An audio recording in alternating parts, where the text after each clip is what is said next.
Welcome to the Simple Finance channel, where we help you get the most out of your money. So today I'm going to be talking about how to use the M1 Pi system. This is something I see a lot of confusion about on the subreddit, so I'm hopeful that this can provide you some value. So the first thing you're going to want to do is go to the upper right hand corner and select which account you would like to work on.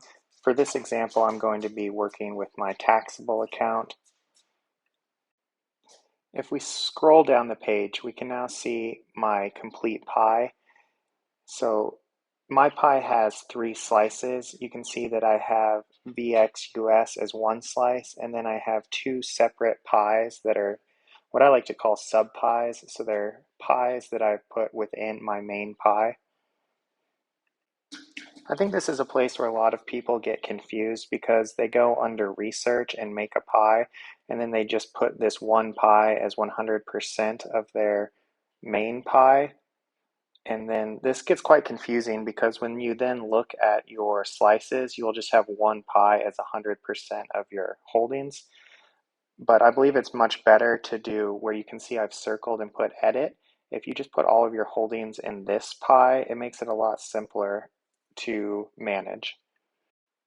Here's an example of what I'm referring to. You can see in this example that I have only one slice, and this slice is a pie. So I've essentially just made one pie within my main pie, and it's not really as clean looking, it's difficult to follow, and you can't see any of the holdings and how they're performing without going into the sub pie. So this is why I would recommend against doing it this way, because it definitely does not look as clean, and it can also be confusing in the future if you want to edit this pie, because you can end up with an additional slice next to your main pie. Let's go back to my main account now, and if we click the edit button, which I have circled and the red arrow pointing to, let's go inside and see how to properly edit our pies.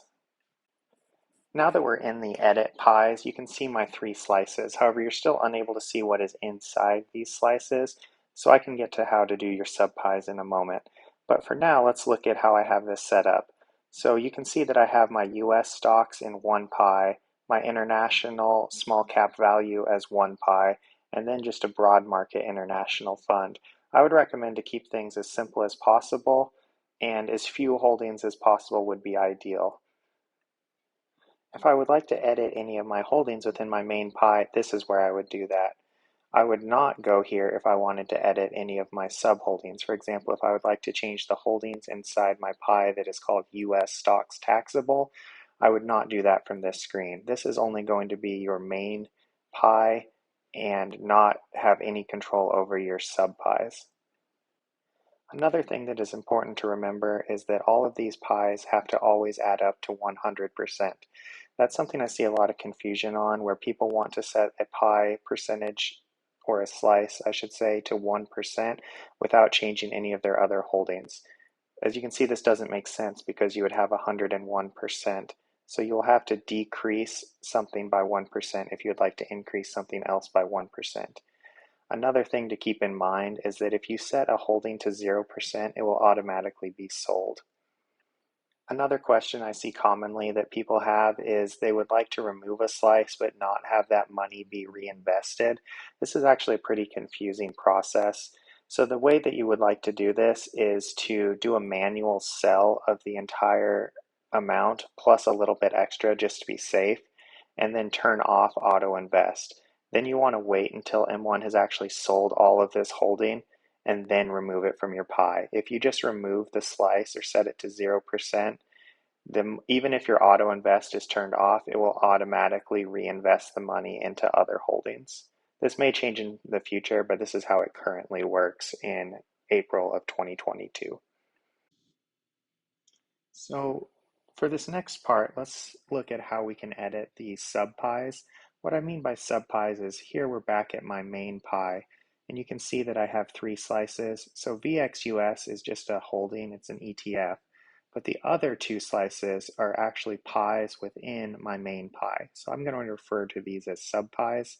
So if I would like to edit, let's say, just for example, my US stocks taxable pie, rather than going in research, I think it's a lot easier to just from here click on where it says US stocks taxable and this will open up my subpie.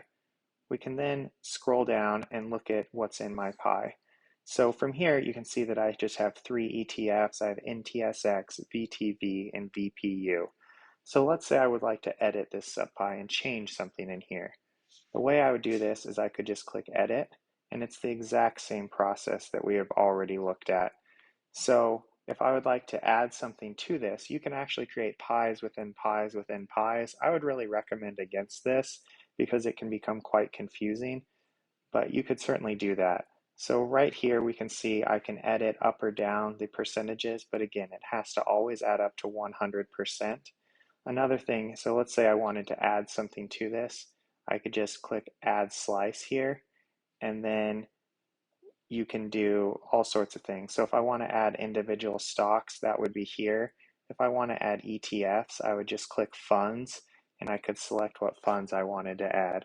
For example, if I wanted to add VTI, I would just click this, then click add, and then it shows up here. As you can see, VTI is now taking up 1%, which puts my total at 101%. So I would need to remove 1%.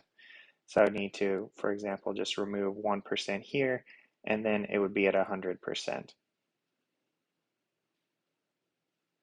So then you would just click save. I'm not going to save in this example, but if you wanted to keep it, then you would just save it, and it will be all done. For this next part, let's look at how you can make subpies. So I've seen a lot of different ways that people do subpies. So lots of the common ones are you could do different asset classes. For example, you could do US stocks, international stocks, bonds, gold, etc., and have each of these be their own pies. I've seen people do things like different sectors. For example, you might have a real estate slice, a tech slice, a consumer cyclical slice, etc., things like that. There's not really a right or wrong way to do this, but I would do something that makes sense to you. For me, it makes sense to have US and international. I probably would have preferred to have my international all in one pie, but I made small cap international, small cap value international its own pie. So let's say that you want to make pies within pies. So again, we're back out here at my main pie. If we would like to create a subpie, the easiest way to do this is again just to click edit. And then once we're here, we can see that I have my subpies. The way that you're going to want to do to make another pie is you just click here where it says create pie. We'll just name my pie test for this example, and then click add pie. Now we can see that this pie is 1%, but it does not have any holdings. So we're going to have to remove at least 1% again from something else. And then just to add holdings, you would just click on it.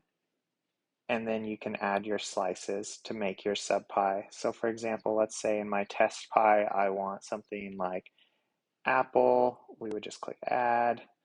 And then let's say we want another slice.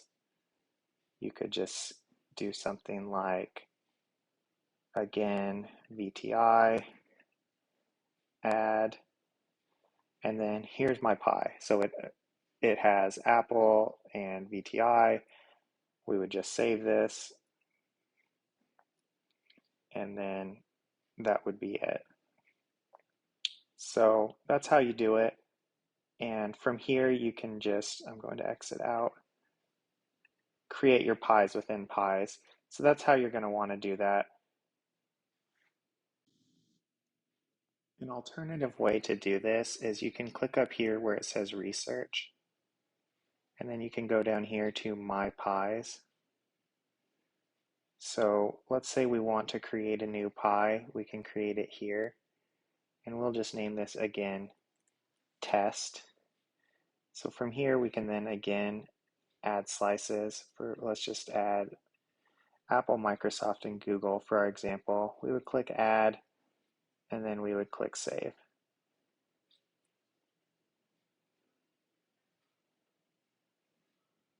So then we can see here again all my pies, and we want to just click back here to invest. Let's say I wanted to add this pie as a slice to my bigger pie. I would then again go down here and click edit, add slice, And then if you go over to My Pies, you can see here's our pie called test. We would just click this and then click add, and you can see that test with our 3 holdings is now part of my pie. I hope you found this video helpful. If there's anything else that you would like to know, please leave a comment below. Another couple of just tricks that I would recommend for this are, let's say that you have a bunch of slices that you don't want to keep adding money to, but you would like to not have M1 sell. What you can do rather than having to have each of these take up 1% is you can make a pie with and just name it, for example, do not sell, and put all of your holdings that you don't want to add any more money to but don't want to sell, and just set those at 1% off of your main pie. By doing this, it will not add any more money unless the 1% is undervalued. And what I mean by that is, let's look here. So when I add new money, because international small cap value is only 0.2% and it is set to 10%, it's going to put all my new money into international small cap value. So if you don't want that to happen, you would need to turn off auto invest. But back to the example. So if you set something to 1% off your main pie, as long as the money in there is greater than 1%, which it will likely be if you already have these holdings, then it won't be adding any more money to it. Another trick that I've seen people do is create a pie that just holds all of the holdings for the M1 credit card. I don't personally use the M1 credit card or have M1 Plus, so I don't do that. But that's something you could do as well, is just have a pie that is just a separate slice and set to 1%. And as long as it has, I think it's about $1 in each holding, then it will get you those credit card rewards. If you made it this far, thank you for watching. If you would drop a like and subscribe, I would really appreciate it.